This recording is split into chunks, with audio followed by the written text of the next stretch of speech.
berkat-berkat Tuhan dalam tema mengenai kemenangan dalam Kristus. Kita sudah melihat poin-poin kecil tentang apa saja kemenangan di dalam Kristus ini. Dan pada saat ini kita masih akan melihat itu, tetapi secara khas lagi, sesuatu yang menarik di sana. Oke, kalau begitu saya akan segera present ya. Jadi untuk ahad ini kita akan menikmati tajuk, yaitu mengatasi hal-hal negatif. Tapi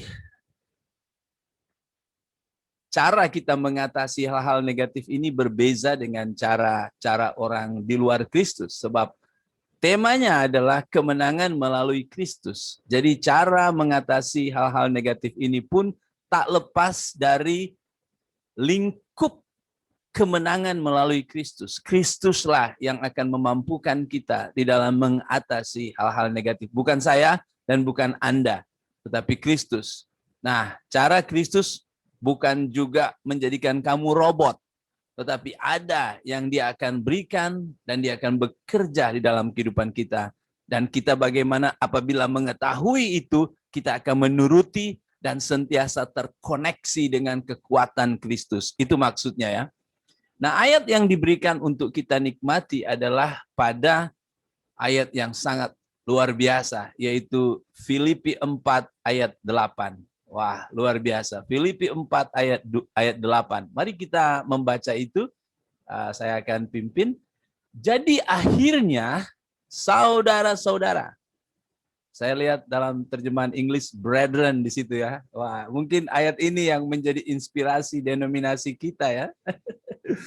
Jadi akhirnya saudara-saudara, semua yang benar, semua yang mulia, semua yang adil, semua yang suci, semua yang manis, semua yang sedap didengar, semua yang disebut kebajikan dan patut dipuji, pikirkanlah semuanya itu.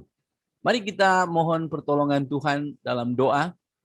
Pak Andrew, boleh pimpin kita semua dalam doa? Mari kita berdoa. Bapa kami di syurga, terima kasih Tuhan untuk pagi ini kami dapat datang untuk menikmati waktu bersama untuk menyembah-Mu, mengingati kebaikan-Mu, kematian dan kebangkitan Tuhan Yesus Kristus. Dan terima kasih juga untuk waktu ini kami dapat datang bersama untuk mendengar firman-Mu. Kami mau serahkan Pak Michael ke tangan-Mu supaya Tuhan Kau akan menggunanya untuk mengajar kami daripada firman-Mu. Biarlah Roh Kudus-Mu akan mengurapinya dan mengajar kami.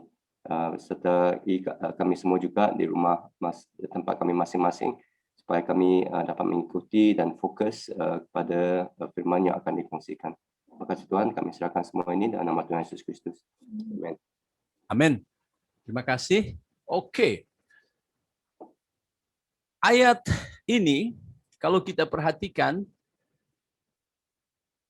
ada menguraikan mengenai sifat-sifat yang menakjubkan di sana.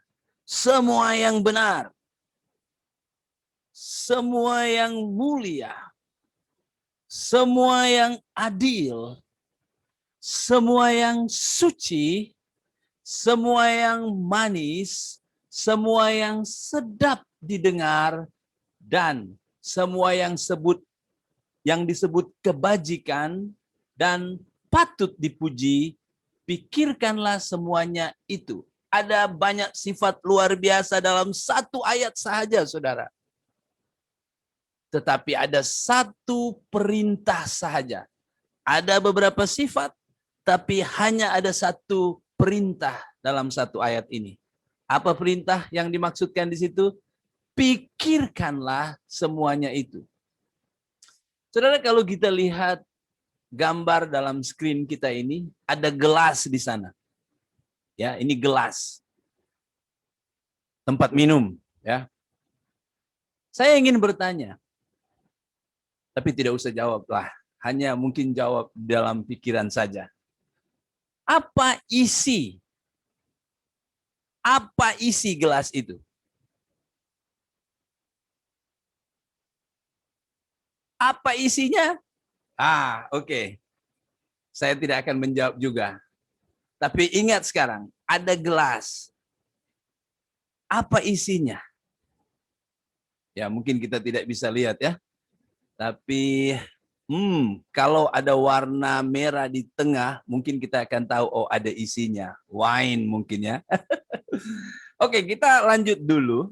Tapi tolong ingat ini, di awal khotbah ini saya bertanya tentang ada sebuah gelas dan apa isinya di sana.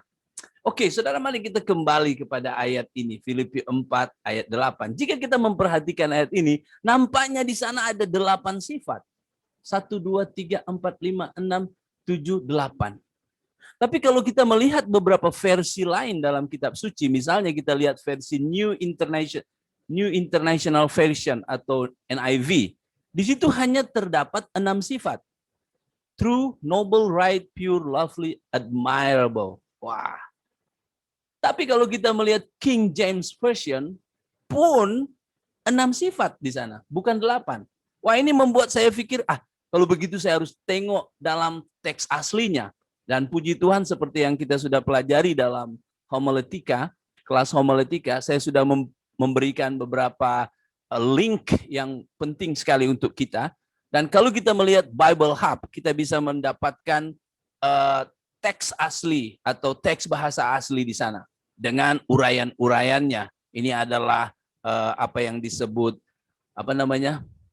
Wah, saya lupa. Tapi ada grammarnya di sana. Tentu kalau saudara melihat screen seperti ini mungkin agak pening ya, tapi saya sudah ambil semua itu dan itu menjadi seperti ini. Nah, ini mungkin lebih pening lagi ya. Tetapi lihat saja ada kesamaan-kesamaan di sana. Coba lihat ada osa ini. Ada osa, ada osa, ada osa, ada osa, ada osa. Ada osa. Osa-osa ini menandakan sifat, kata sifat. Yang melanjutkannya adalah kata sifat. Dan kalau kita hitung, di sana juga hanya 6 sifat. Jadi bukan 8 sifat yang Paulus rinci di sini. Oleh itu ketika saya melihat versi AVB, saya rasa ini lebih sesuai dalam bagian ini. Dia bicara tentang sifat yang benar, yang mulia, yang adil, yang suci, yang indah, yang dipandang tinggi. Itu saja. 6. Oh, kalau begitu bagaimana dengan kalimat ini? Jika ada sesuatu yang baik dan jika ada sesuatu yang terpuji. Nah, sebenarnya kalimat itu maksudnya begini. Paulus sudah merincikan 6, tetapi dia sadar mungkin ada lagi yang lain. Oleh itu dia berkata, oke, jika ada sifat-sifat baik yang lain, jika ada sifat-sifat yang patut dipuji yang lain, masukkan itu. Itu maksudnya ya.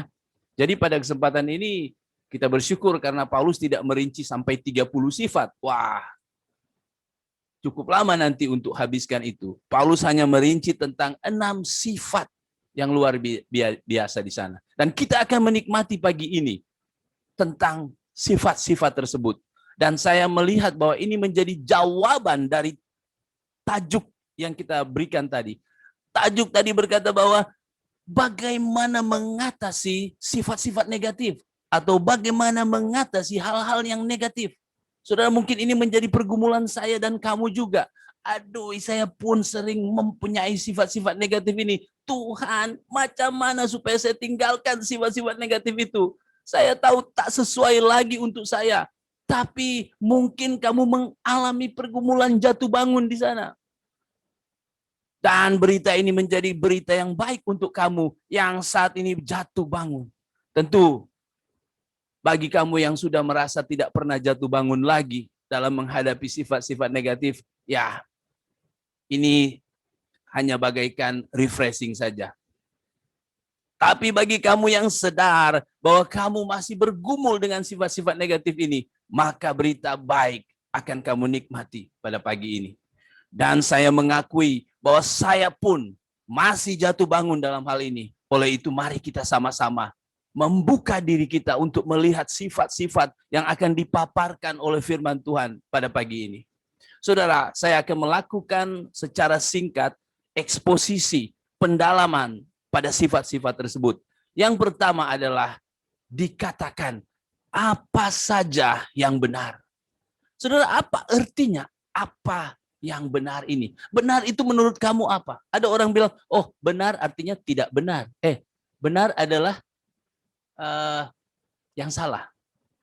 Mungkin. Tapi saudara, kalau untuk kita boleh paham baik-baik apa yang dimaksud yang benar di sini, kita harus tengok apa sih kata yang Paulus pakai di sana. Ternyata yang Paulus pakai di sana adalah alete.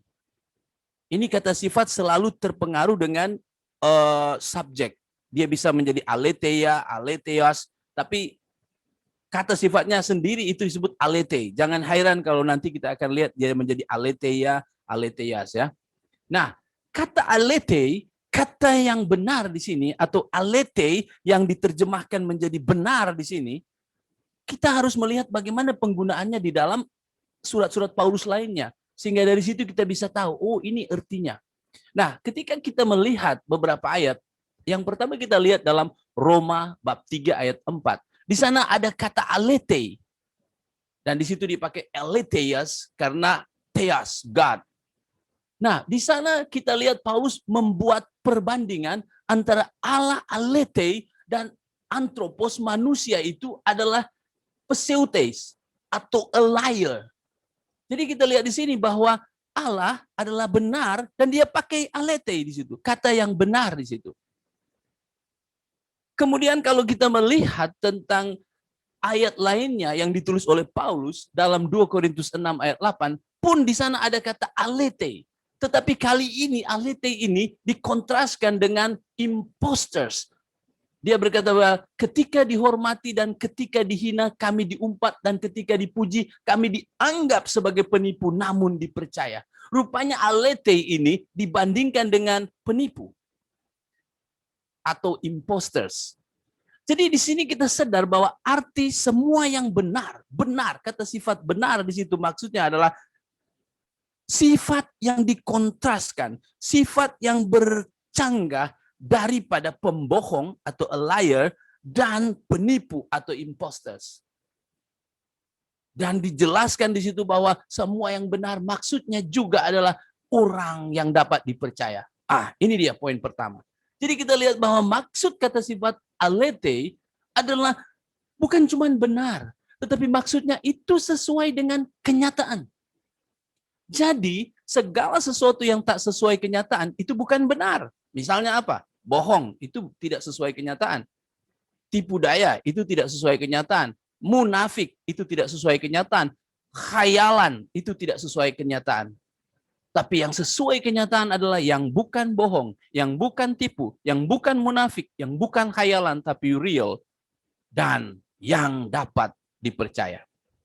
Oke, selanjutnya kita maju lagi. Kita lihat sifat yang kedua. Apa saja yang mulia. Apa itu arti mulia? Bukan logam mulia ya. Yang mulia di sini Paulus pakai kata semna. Dan kita mau tahu apa ini kata semna ini.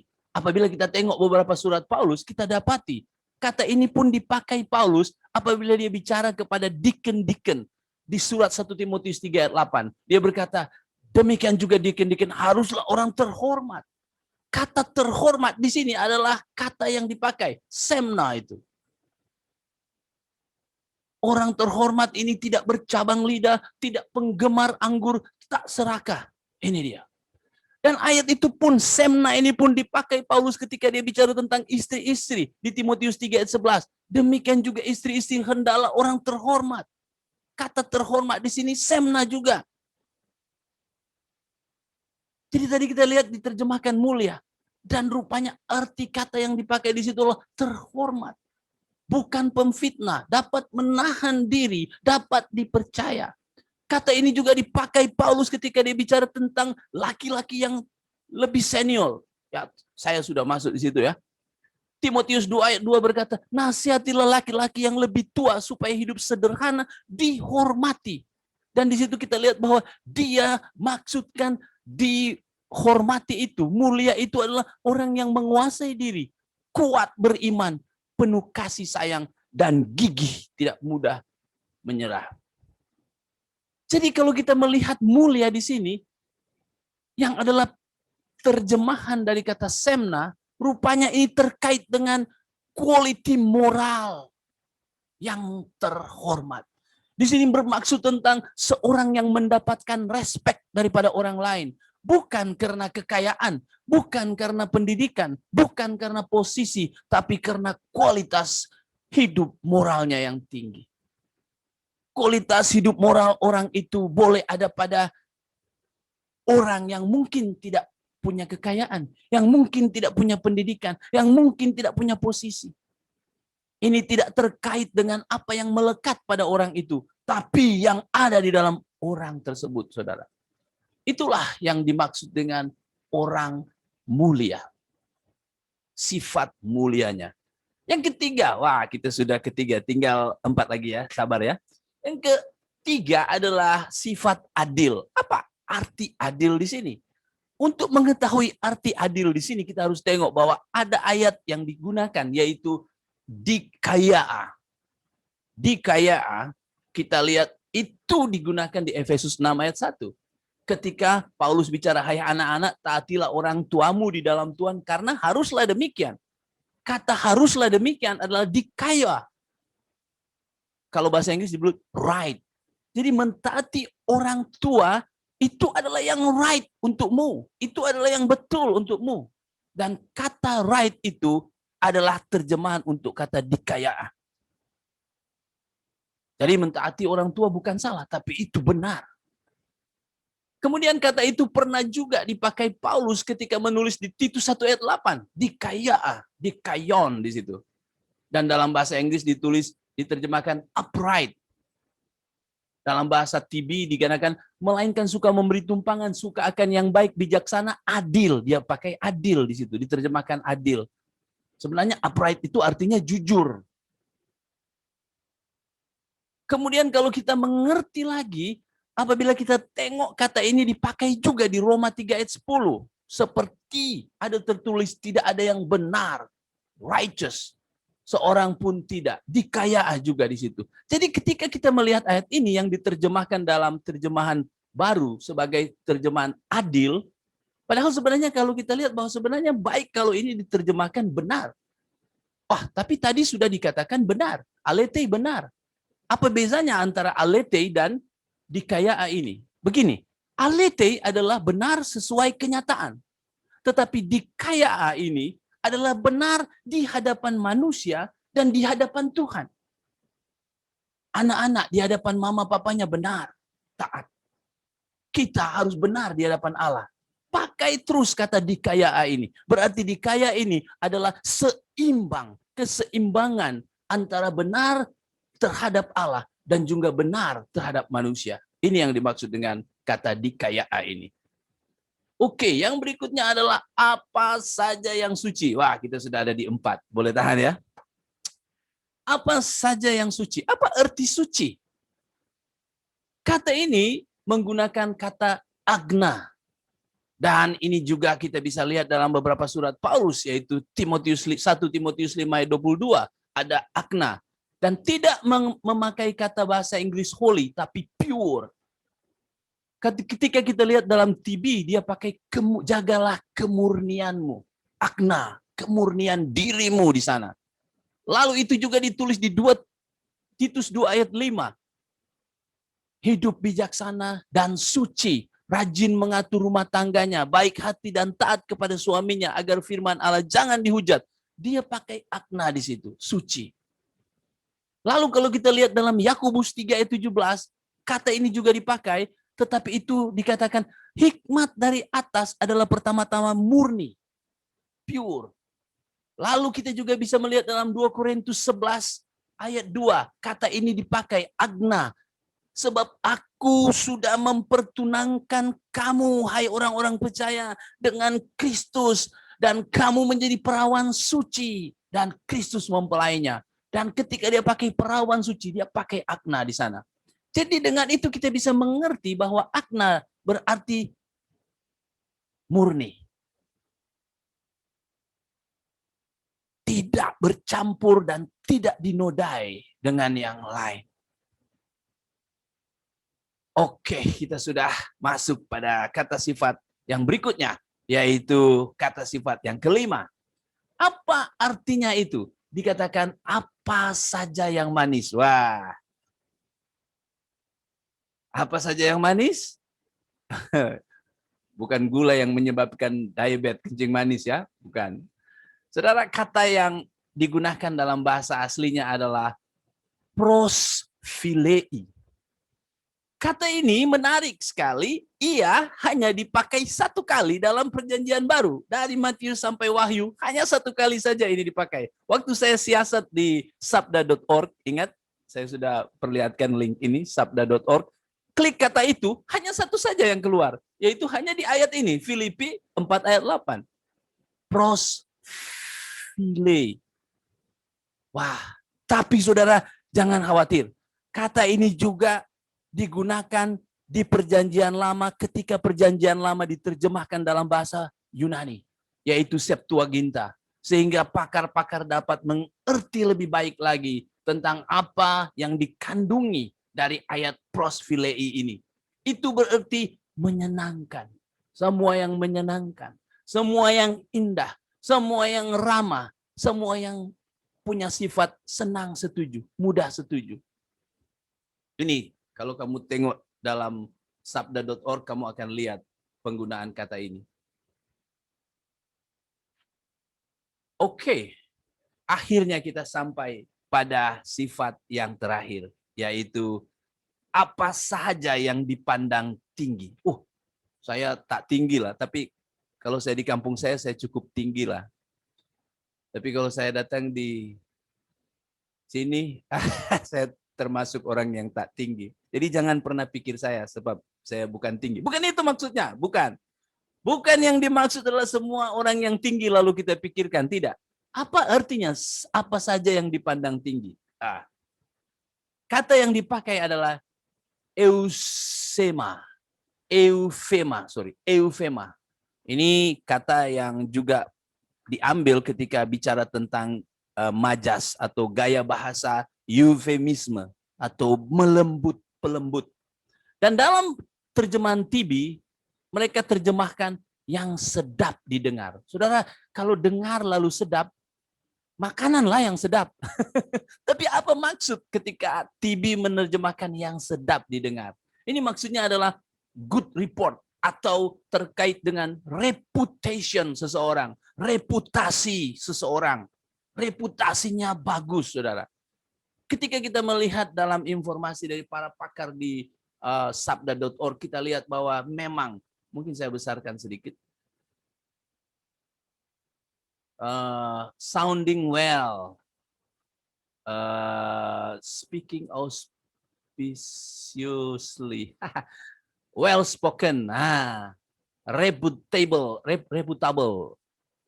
good report. Itu maksudnya. Jadi sedap didengar, patut dipuji lah. Reputasinya bagus, itu mungkin lah. Bukan mungkin, itu pastilah, itu maksudnya. Nah, itulah saudara-saudara tentang 6 sifat yang kelihatan di ayat 8 di bab ini. Oke, saya harap kita cukup clear tentang itu. Dan selanjutnya mari kita melihat tentang satu perintah. Wah, apa itu satu perintah? Tumpukanlah pikiran kepadanya. Ini perintah satu-satunya di ayat yang mempunyai 6 sifat. Wah. Saudara, kalau kita memperhatikan sifat ini, ingat, dalam bahasa Yunani ada tense-nya di sana. Ada modusnya di sana. Ini sebenarnya apa? Tumpukan perintah ini nasihat, perintah yang tegas, atau ajakan. Ternyata ketika saya melihat dari sumber Pak Budi Azali, dia berkata bahwa dalam bahasa Yunani ada 2 bentuk daripada perintah atau imperatif. Imperatif ini ada 2 bentuk. Dan bentuk yang dipakai dalam Filipi 4 ayat 8 ini adalah bentuk yang disebut present imperatif. Artinya apa? Ini berarti adalah perintah yang dilakukan harus terus-menerus. Atau ini boleh dijadikan habit atau kebiasaan, saudara. Jadi ketika kita melihat perintah di sini, tumpukanlah pikiran kepadanya. Ini perintah, saudara. Ini bukan sesuatu yang boleh buat atau tidak boleh. No, ini perintah dari Allahmu. Ini perintah dari Tuhanmu. Ini perintah dari Juru Selamatmu. Kamu tidak boleh berkata no. Kamu harus berkata yes, Lord. Ya Tuhan.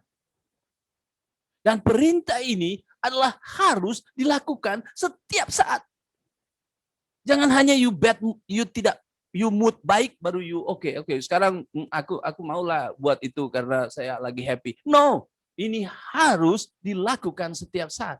Ini harus menjadi kebiasaan hidupmu, saudara. Demikianlah eksposisi kita tentang beberapa ayat, beberapa kata sifat, 6 kata sifat dan 1 perintah. Oleh itu kita harus landing sekarang. Kita harus mengalami aplikasinya. Apa aplikasinya, saudara? Aplikasi di sini. Saudara dan saya, kita boleh mengalami kemenangan dari hal-hal negatif kalau kita menjadikan kebiasaan berpikir kita pertama, alete. Kita tidak mau membiasakan diri kita dengan berpikir yang bohong, yang pandai tipu, yang munafik, yang penuh dengan khayalan. Saudara, visi adalah khayal, boleh menghayal sekali saja, lalu jangan hidup dalam khayalan. Saya menghayal jadi kaya. Lepas itu 1 jam jadi kaya, 2 jam jadi kaya. Yudik pilih terus. Tidak mungkin. You harus berpikir bagaimana step-step apa yang harus saya lakukan di situ. Jangan hidup dalam khayalan terus. Dan marilah kita menjadi orang yang dapat dipercayai.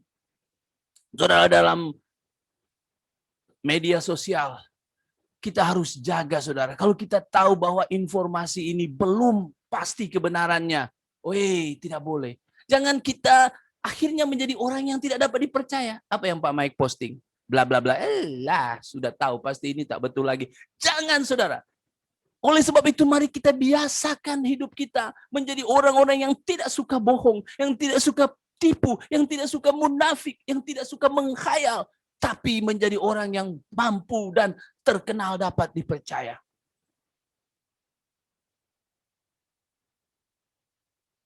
Saudara, mungkin kita juga mengerti ada banyak orang juga yang memang suka tipu, suka bohong, dan suka sekali melakukan gosip. Suka sekali melakukan hoax. Ada seorang pastor ketika ditanya, bagaimana pastor supaya saya menghentikan jiran saya yang suka hoax? Dia berkata, ada satu cara.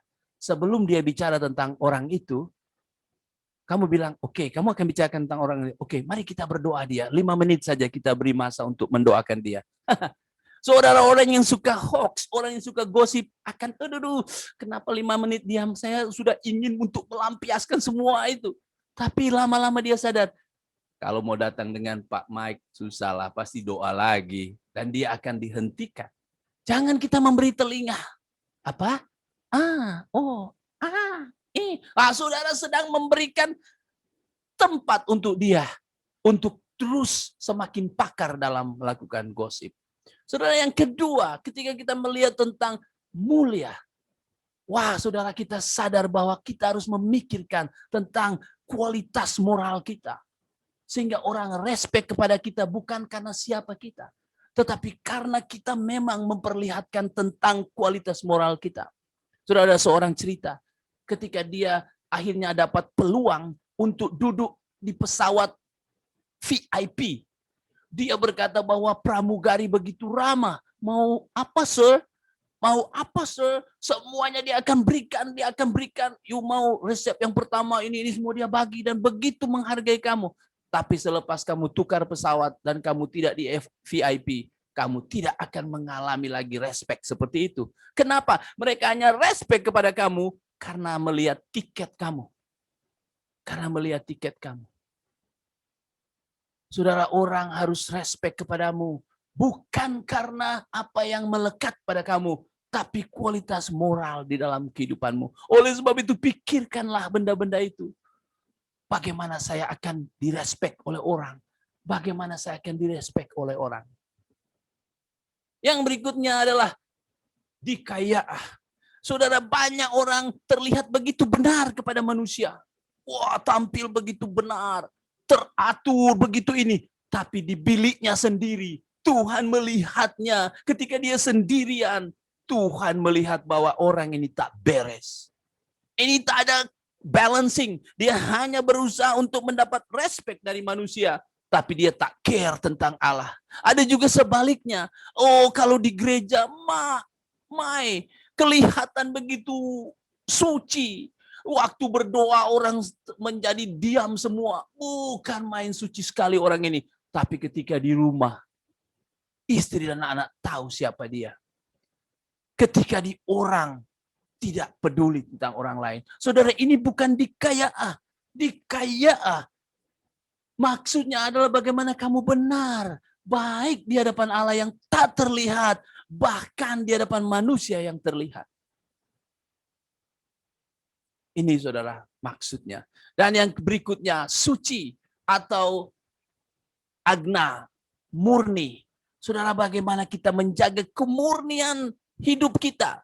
Bagi Anda yang belum berkawin, muda-mudi, jaga kemurnian. Ini berkaitan kemurnian seksual. Ini juga berkaitan dengan kemurnian ajaran. Jangan mudah diombang-ambingkan oleh ajaran-ajaran. Mari kita memberikan telinga kita untuk mendengarkan ajaran-ajaran yang baik, yang benar, yang dibuktikan oleh firman Tuhan. Ini juga maksudnya murni moral. Saya bicara kepada anak saya, Priska, kamu tahu, mama dan papa ada masalah-masalah, sering kami bergaduh dan sebagainya. Tapi hati-hati, jaga kemurnian seksual, jaga kemurnian rumah tangga kita. Memang semua boleh diselesaikan, tapi apabila suami atau istri menjadi tidak murni lagi, jatuh dalam dosa seksual, aduh, itu bahaya sekali, saudara. Itu melukai begitu dalam, saudara. Jaga rumah tangga kita. Kita memang pasti jatuh bangun, tetapi mari lihat kemurnian pernikahan saudara sebagai sesuatu yang harus dipertahankan. Oh, Anda yang belum menikah, jaga kemurnian dirimu. Laki-laki, perempuan, jangan sebelum berkawin kamu sudah tidak murni. Jangan. Mari pikirkan itu, saya jaga kemurnian saya. Oh, kalau kamu pikir tidak apa-apa, tidak murni, itu bahaya. Kamu harus pikir tentang kemurnian. Kamu harus terus memikirkan tentang itu. Itu yang dimaksudkan di sini. Dan yang kelima, apa saja yang manis, yang menyenangkan. Saudara, kita jangan menjadi orang yang apa saja yang tidak penting terus didebatkan, didebate. Tidak, saudara. Bukan berarti kita akan menyetujui semua hal. Tidak. Kalau kita menyetujui semua hal, kita juga tidak akan disenangkan. Oh, Pak Mike, bunglon. Dia ikut B dia ikut B. Bukan itu maksudnya. Tetapi kita tahu mana yang patut dipertahankan dan mana yang tidak patut. Kita bukan orang yang menjadi suka meributkan sesuatu yang tak penting. Dalam rumah tangga saya cakap, wah Wan, bakute di sana sedap. Ibu Anda bilang, taklah, itu yang sedap di situ tahu, bukan di situ. Wah, berdebat, 2 malam tak cakap. Saudara, mari kita sadar, apakah itu worthy? Apakah itu sesuai kalau saya akan berdebat tentang hal itu?